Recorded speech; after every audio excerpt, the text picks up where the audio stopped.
Alors, on est en 2023, 2 août 2023. J'ai commencé mes locks le 20 avril 2014, donc ça fait un peu plus de 9 ans maintenant, quelques mois.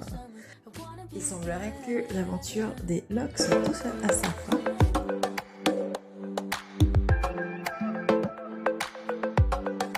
Ça fait 9 ans et 3 mois.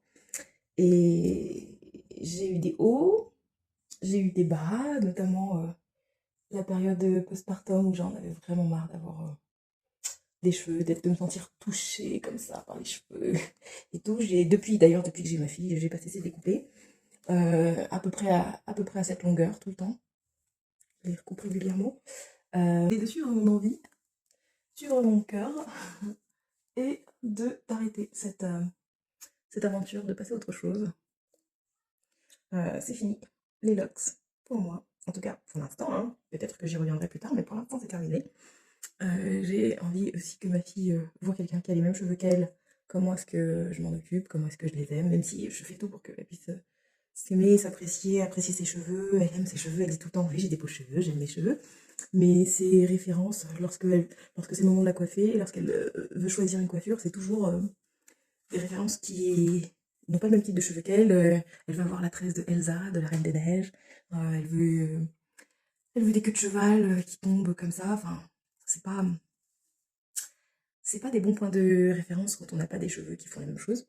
Donc je veux qu'elle puisse voir comment est-ce que sa maman se coiffe et devenir un modèle. Voilà, en toute humilité, devenir un modèle pour ma fille, un modèle capillaire. Donc, donc c'est parti, c'est fini les locks. On défait. Je vais couper, je vais défaire, je sais pas exactement. J'ai commencé ici.